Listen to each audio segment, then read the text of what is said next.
Francis Koch, Get Set Baby. Director Vinay Govind. Writers YV Rajesh and Anup Ravindran. ഈ സിനിമയുടെ DOP Alex J Pulikkal, editing നിർവഹിച്ചിരിക്കുന്നത് Arjun Ban. Sam CS ആണ് music and original score ചെയ്തിരിക്കുന്നത്. സീരിയലിന് music ചെയ്യാനും ഇദ്ദേഹത്തിന് നല്ല കഴിവാണെന്ന് മനസ്സിലായി. ആന്റണി പെരുമ്പാവൂരിൻ്റെ ആശീർവാദ് ഫിലിംസാണ് ഈ സിനിമ ഡിസ്ട്രിബ്യൂട്ട് ചെയ്യുന്നത്. അതുകൊണ്ടാണെന്ന് തോന്നുന്നു സാക്ഷാൽ ലാലേട്ടൻ മോഹൻലാൽ ഇതിൻ്റെ തുടക്കത്തിൽ ഒരു വോയിസ് ഓവർ നൽകുന്നുണ്ട്. ഒരു മുത്തശ്ശി കഥ ആ സമയത്ത് കാർട്ടൂൺ പോലെ എങ്ങനെ കാണിക്കുന്നുണ്ട്. കഥ എന്താണെന്ന് വെച്ച് കഴിഞ്ഞാൽ, പണ്ട് ഒരു രാജ്യത്തെ ഒരു രാജാവും റാണിയും ഉണ്ടായിരുന്നു. രാജാവിനും റാണിക്കും കുട്ടികൾ ഇല്ല. അങ്ങനെ ഒരു മഹാമുനി അവിടെ വരികയാണ്. മഹാമുനി അവർക്കൊരു കുംഭം നൽകും. കുംഭം അങ്ങനെ കുംഭത്തിൽ നിന്നും 101 കുട്ടികൾ ഉണ്ടാവുകയാണ്. 101 കുട്ടികൾ. അങ്ങനെ മഹാഭാരതവുമായി ഇന്റർടെക്സ്റ്റാലിറ്റി ഉള്ള ഒരു കഥയൊക്കെ പറഞ്ഞിട്ടാണ് തുടങ്ങുന്നത് ലാലേട്ടൻ്റെ വോയിസ് ഓവറിൽ. പിന്നെ നമ്മുടെ ഉണ്ണിയുടെ കഥാപാത്രത്തിൻ്റെ പേര് അർജുൻ ബാലകൃഷ്ണൻ. അദ്ദേഹം ഗൈനക്കോളജിക്ക് പഠിക്കുന്ന ഒരു പുരുഷനാണ്. So that's a rare combo. ആ കോളേജിൽ തന്നെ 6 വർഷത്തിന് ശേഷം 6 വർഷത്തെ ഇടവേള കഴിഞ്ഞിട്ടാണ് ഗൈനക്കോളജി പഠിക്കാൻ വേണ്ടിയിട്ട് ഒരാണിത്തരി എത്തുന്നത്. അങ്ങനെ ഒരു വളരെ ലൈറ്റായിട്ടുള്ള ഒരു കഥാപാത്രം. ഉണ്ണിയുടെ ലുക്ക് എന്ന് പറഞ്ഞു കഴിഞ്ഞാൽ ഗന്ധർവൻ്റെ ഹെയർ സ്റ്റൈലാണ് പുള്ളി ഉള്ളത്. അങ്ങനെ അവിടെ മെഡിക്കൽ കോളേജിൽ കുടുംബ വിളക്ക് നായികയായിരുന്ന മീര വാസുദേവ് ഒരു മോട്ടിവേഷൻ ക്ലാസ് ഒക്കെ എടുക്കുകയാണ്. അത് കഴിഞ്ഞൊരു പാട്ടൊക്കെയാണ് അതിശയം മധുരില്ല ലോകം എന്ന് പറഞ്ഞ ഒരു ഫീൽ ഗുഡ് കൊണ ഒരു പാട്ട്. ശ്യാമോഹനുണ്ട്. JK ശ്യാമോഹൻ ഇതിൽ തീരെ വയ്യ. തുടർച്ചയായിട്ട് അദ്ദേഹത്തിന് അഗെയിൻ കൺഫ്യൂസ്ഡ് ഒലിപ്പീര് റോള് തന്നെ. പുള്ളി അതങ്ങനെ ഒരു വയ്യാത്ത പോലെ ചെയ്തു പോയിട്ടുണ്ട്. പുണ്യ എലിസബത്ത് ഉണ്ട്. ത്രൂ ഔട്ട് റോളാണ് ഉണ്ണിയുടെ കൂടെ. കോളേജ് കാലഘട്ടം മുതൽക്ക് തന്നെ അവർ കുഴപ്പമില്ലാതെ ഒപ്പിച്ചിട്ടുണ്ട്. പിന്നെ എടുത്തു പറയേണ്ടത് ഒരു സ്ഥലം, ഒരു പ്രദേശം, ഏതോ ഒരു കുഗ്രാമം. അവിടെ പള്ളിയുണ്ട്, സിസ്റ്റേഴ്സൊക്കെ ഉണ്ട്. അവിടെ ഇപ്പോഴും പേരെടുക്കുന്നത് വയറ്റായിട്ടിയാണ്. ഇത് ഏത് ലോകമാണെന്ന് എനിക്ക് മനസ്സിലായിട്ടില്ല. അങ്ങനെ ഒരു സ്ഥലം സ്റ്റിൽ എക്സിസ്റ്റിംഗ് എന്നുള്ളത് ഐ വണ്ടർ. അവിടെ ഗൈനക്കോളജിസ്റ്റായിട്ട് പോകുന്ന ഉണ്ണി. പിന്നെ കുറേ ആൾക്കാർ ഇതിനകത്ത് കയ്യിന്നിടുന്നുണ്ട്. ഡബ് ചെയ്യുമ്പോൾ കയ്യിന്നിടുമല്ലോ, അതായത് സീൻ ഇല്ലാത്തപ്പോഴും ഡയലോഗ്സ് ഇടുക. അയ്യോ ഭയങ്കര കോമഡിയാണ് ഈ കയ്യിന്നിടുന്ന സാധനം. ഈ സിനിമയുടെ പ്രധാന പ്രശ്നമായിട്ട് എനിക്ക് ഫീൽ ചെയ്തിട്ടുള്ളത് ഭയങ്കര ആർട്ടിഫിഷ്യലി നാടകീയത എന്ന് പറഞ്ഞു കഴിഞ്ഞാൽ നാടകത്തിനേക്കാൾ നാടകീയത ഉള്ളൊരു സിനിമ. പിന്നെ അങ്ങനെ പോയി അവസാനം നാടകം ഒരു സീരിയൽ ലെവലിലേക്കൊക്കെ വരുന്നുണ്ട്.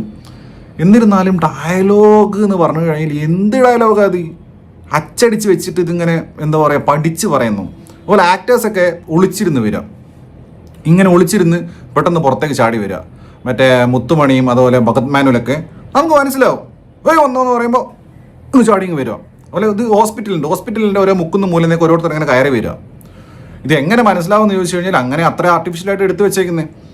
പിന്നെ ഡയലോഗ്സ്, അത് ഡെലിവർ ചെയ്യുന്ന രീതി, ഉണ്ണിയുടെ ഡയലോഗ് ഡെലിവറി വളരെ മോശം. ഉണ്ണിക്ക് മലയാളം മര്യാദയ്ക്ക് അറിയില്ല എന്നുള്ളത് ഒരു ഫാക്റ്റാണ്. അദ്ദേഹം ഗുജറാത്തിലാണ് പഠിച്ചു വളർന്നതൊക്കെ. പക്ഷേ എന്നിരുന്നാൽ കൂടെ അദ്ദേഹം പല സിനിമകൾ ശ്രദ്ധിച്ച് ചെയ്തിട്ടുള്ള ഒരു കാര്യമാണ്. ഇതിൽ ഭയങ്കര കെയർലെസ് ആയിട്ടാണ് അദ്ദേഹം ഡയലോഗ്സ് പറഞ്ഞിരിക്കുന്നത്. സ്വാതി എന്നാണ് നിഖില വിമലിൻ്റെ ക്യാരക്ടറിൻ്റെ പേര്. സ്വാതിയെ വിളിക്കുന്നത് സോതി എന്നൊക്കെ വിളിക്കുന്നത്. പിന്നെ വേറൊരു ക്യാരക്ടറുണ്ട് രവി, സുധീഷ് ചെയ്ത ക്യാരക്ടർ. പുള്ളി റവി എന്നാണ് പിന്നെ വിളിക്കുന്നത്. പിന്നെ ഗൗരിക്ക് ഗൗറി എന്നൊക്കെയാണ് ഉണ്ണിമൂന്നും പറയുന്നത്. ഇത് കൂടാതെ പിന്നെ ഇതിലൊരു സീനുണ്ട്, ഒരു റെസ്റ്റോറൻറ്റിനകത്തുള്ളൊരു സീന്. അതായത് ഈ നിഖില വിമൽ ചെയ്യുന്ന കഥാപാത്രം, നിഖില വിമലിൻ്റെ കാര്യം പറഞ്ഞു കഴിഞ്ഞാൽ മറ്റേ മേപ്പടി ചാനലിൽ എന്ത് തേങ്ങയുള്ളതെന്ന് ചോദിച്ചിട്ട് അത് ചെയ്തില്ലെന്ന് നിഖില വിമൽ ഒരു ഇൻ്റർവ്യൂ പറഞ്ഞു. മേപ്പടി ചാനലിൽ ആ റോൾ ചെയ്യാത്ത നിഖില വിമൽ ഇതിൽ കൊട്ടത്തേങ്ങ പോലത്തെ റോളാണ് ചെയ്തേക്കുന്നത്. അയ്യോ, നിഖില വിമലിനൊക്കെ സ്കൂൾ നാടകമാണെങ്കിൽ ബെസ്റ്റ് ആക്ട്രസ് നിഖില വിമൽ തന്നെ. അതുപോലത്തെ മുഖമൊക്കെ വെച്ചിട്ട് കാണണം. അതുപോലത്തെ ആർട്ടിഫിഷ്യൽ ആക്ടിങ്. എന്താണ് എല്ലാ ആളുകളും ഇങ്ങനെ ആർട്ടിഫിഷ്യലായിട്ട് അഭിനയിക്കുന്നുണ്ടെങ്കിൽ something wrong with the director. അല്ലാതെ ഈ നിഖില വിമലൊക്കെ അല്ലാത്ത സിനിമയിൽ നല്ലോണം അഭിനയിക്കുന്ന വേണ്ടിയാണല്ലോ. അങ്ങനെ ഈ ഒരു വ്ളോഗറായിട്ടുള്ള ഒരു ക്രിഞ്ച് സീന്, ഭയങ്കര ക്രിഞ്ച് സീന്. പിന്നെ പറയുക ഗൈനക്കോളജിസ്റ്റ് ആയതുകൊണ്ട് പെണ്ണ് കിട്ടുന്നില്ല. ഇതൊക്കെ ഈ നാട്ടിൽ നടക്കുന്ന കാര്യം അങ്ങനെ ഉണ്ടോ? ഇതൊക്കെ പുതിയ കാര്യങ്ങളാണ്. പിന്നെ വേറെ ഒരു സംഭവം എന്ന് വെച്ച് കഴിഞ്ഞാൽ അമ്പലത്തിൽ പോയിട്ട് ഉരുളുക. എന്തിന്? കുട്ടികളുണ്ടാവാൻ. ആരാ ഉരുളുന്ന? ഗൈനക്കോളജിസ്റ്റ്. ഇങ്ങനെ പിന്നോട്ടടിക്കുന്ന സാധനങ്ങളൊക്കെ എടുത്തു വെക്കാനുള്ള ഒരു പരിപാടി. ഇതിലെ 2 ഡയലോഗ്സ് ഞാൻ പറഞ്ഞുതരാം. ഒന്ന്, ഉണ്ണിമുകുന്ദനോട് ഹോസ്പിറ്റലിൻ്റെ മാനേജ്മെൻ്റ് ആൾ പറയാണ്, ഡോക്ടർ നിങ്ങൾ ഒരു കാര്യം ശ്രദ്ധിക്കണം, ഇവിടുത്തെ റൂൾസ് ആൻഡ് റെഗുലേഷൻസ് നിങ്ങൾ ഫോളോ ചെയ്യണം. ഡോക്ടർ, പിന്നെ മറ്റൊരു കാര്യം, നിങ്ങൾക്ക് ശമ്പളമില്ല. ഷിബില ഫെറ ചെയ്ത ഒരു കഥാപാത്രമുണ്ട്, ഗർഭിണിയാണ്. അപ്പോൾ അവരുടെ ഡയലോഗാണ്, റഹീമക്കയുടെ വീട്ടുകാരുടെ തൊട്ടും തൊടാതെയുള്ള തീണ്ടൽ വരുത്താനും. ആഹാ. പിന്നെ ഇതൊന്നും പോരായിട്ട് മനുഷ്യന്മാരെ തമ്മിൽ സംസാരിക്കുന്നതിനെ ക്രിഞ്ച് അതിനകത്ത്. ഇത് പോരായിട്ട് ജോണി ആൻ്റണി പശുവിനോട് സംസാരിക്കുന്നു. അയ്യോ ഭീകര കോമഡി. പശുവിനോട് സംസാരിക്കുക, പുതുതായിട്ട് കണ്ടുപിടിച്ച ഫ്രഷ് ഇതിലാകെ മര്യാദയ്ക്ക് അഭിനയിച്ചെന്ന് പറയുന്ന ഒരാളേ ഉള്ളൂ, ചെമ്പൻ വിനോദ് ജോസ്. പക്ഷേ പുള്ളി ഹോസ്പിറ്റലിൽ കൂടെ നടന്നു പോകണേ, അപ്പോൾ കുതിരക്കുളമ്പടി. പുള്ളി മനുഷ്യനല്ലേ, അപ്പോൾ പുള്ളി നടക്കുമ്പോഴെന്താ കുതിരക്കുളമ്പടി. ഉണ്ണിയുടെ ഡോക്ടർ കഥാപാത്രം അർജുൻ ബാലകൃഷ്ണൻ ഭയങ്കര ഡെഡിക്കേറ്റഡ് ഡോക്ടറാണ്. അതുകൊണ്ട് പുള്ളി മൂത്രം എടുക്കാനൊക്കെ പുള്ളി തന്നെ പോകും. അത് ഒരു തവണയില്ല, എവിടെയൊക്കെ പോയി മൂത്രം എടുക്കണോ ഒരാളെ പുറകെ, ചെമ്പൻ്റെ പുറകെ ഇങ്ങനെ നടക്കുക മൂത്രം എടുക്കാൻ, മൂത്രക്കുപ്പിയായിട്ട് ഇങ്ങനെ പോവുക. വല്ലാത്ത ജാതി ഡോക്ടറാണ്. പിന്നെ ഇദ്ദേഹത്തിന് ഫ്ലാഷ് ബാക്ക് ഒക്കെ ഉണ്ട്, ഇതുപോലത്തെ ഒരു കൂതറ ഫ്ലാഷ് ബാക്ക്. കൂതറ മീൻസ് ക്രിഞ്ച് കൂതറ ക്ലീഷേ ഫ്ലാഷ് ബാക്ക്. ഇങ്ങനെ സിനിമയിൽ പല സ്ഥലങ്ങളിലായിട്ട് പല നാടക സെറ്റപ്പ്, സീരിയൽ സെറ്റപ്പ് ഒക്കെ ഇങ്ങനെ പോകുന്നതിനിടയ്ക്ക് ഒരു വെള്ളരി നാടക സെറ്റപ്പ് ഉണ്ട്, ഭീകര സെറ്റപ്പ്. അതായത് അതിൽ അഭിനയിച്ചിരിക്കുന്നത് സുധീഷും, കോഴിക്കോടുള്ള സുധീഷും അതുപോലെ തന്നെ കോഴിക്കോടുള്ള സുരഭിയും. ഇവർ രണ്ടുപേരും അങ്ങ് അഭിനയിക്കുവാണ്. ഇവർക്ക് എഴുതി കൊടുത്തിരിക്കുന്ന ഡയലോഗാണ്. സുരഭി പറയാം, കേറാത്ത അമ്പലങ്ങളില്ല, ചെയ്യാത്ത വഴിപാടുകളില്ല. അപ്പോൾ സുധീഷ്, സുജേ, ഇതാണ് ഇവരെ പരിപാടി. ഇതുപോലത്തെ ഒരു നാടകം ഒരു സിനിമയ്ക്കകത്ത് അടുത്ത കാലത്തൊന്നും കണ്ടിട്ടില്ലേ?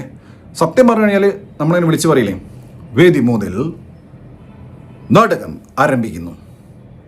സുധീഷും സുരഭിയും നയിക്കുന്ന നാടകം. നാടകത്തിൻ്റെ പേര് പേറ്റുനോവ്. വെറും വർഷയുണ്ട്, വെറും വെറുതെ ഒരു കാര്യമില്ല. പിന്നെ നമ്മുടെ ബാദുഷാ ഖാൻ, കൃഷ്ണപ്രസാദ് ഉണ്ട്, ദിനേശ് പ്രഭാകർ ഉണ്ട്, പിന്നെ ഗംഗാ മീര ഒരു നടി, അവർ ഒരു നേഴ്സായിട്ടാണ്.